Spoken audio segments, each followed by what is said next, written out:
You know what's fascinating about Valentine's Day? It's the only holiday where not participating makes people think something is wrong with you. Nobody asks why you skipped Arbor Day. Nobody worries if you didn't celebrate National Pancake Day. But if you don't perform love on February 14th, suddenly you're bitter, suddenly you're lonely. Suddenly everyone has a theory about what happened to you. And here's the thing. The people who hate Valentine's Day are not broken. They might actually understand love better than the people posting about it. Let's talk about what's actually happening in the brain when you see Valentine's Day content everywhere. There's a psychological phenomenon called Reactance Theory. It was first described by Jack Brame in 1966. Reactance is what happens when you feel your freedom of choice is being threatened.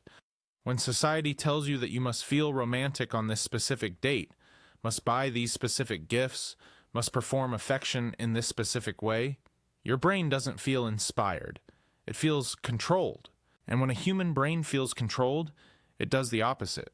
It resists. It pushes back. It says no. So that irritation you feel when you see the heart-shaped everything in every store starting January 2nd, that's not bitterness. That's your brain defending its autonomy. You're not anti-love. You're anti-obligation. But it goes deeper than that.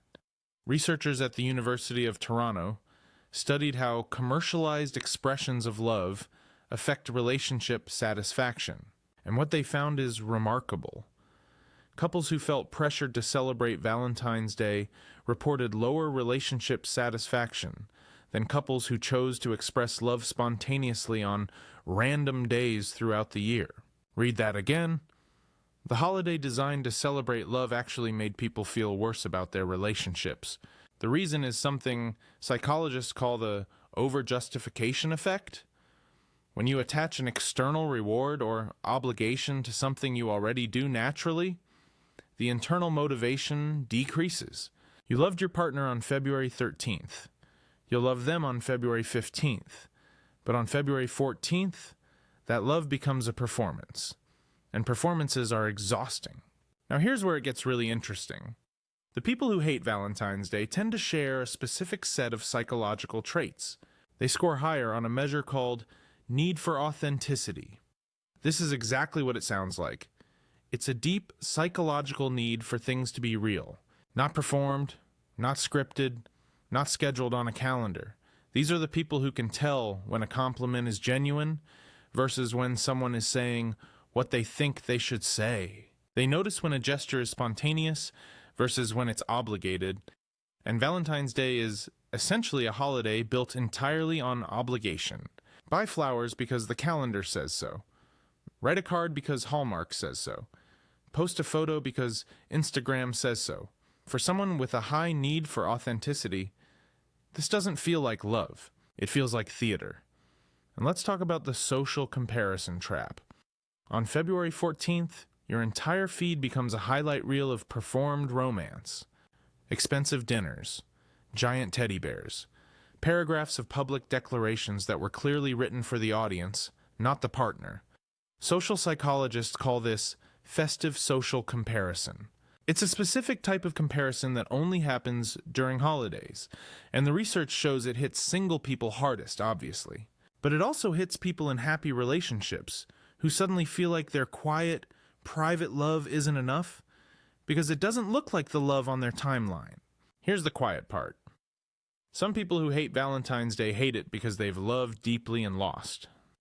And a holiday that demands you celebrate love when you're still grieving it is not romantic. It's cruel. The person sitting alone on February 14th might not be alone because nobody wants them. They might be alone because they love someone so completely that the holiday feels like a reminder of what's missing. And nobody on Instagram is posting about that. Grief doesn't get heart emojis. Grief doesn't get a dinner reservation. Grief just gets a question from a well-meaning coworker asking what your plans are tonight. And you smile and say nothing much, because the truth is too heavy for small talk. But here's what I need you to hear. If Valentine's Day makes you feel nothing, that's fine. You are not missing an emotion. You just don't respond to manufactured sentimentality, and that is a sign of emotional intelligence, not emotional absence. If Valentine's Day makes you feel annoyed, That's your brain doing exactly what a healthy brain does when it detects social pressure disguised as celebration.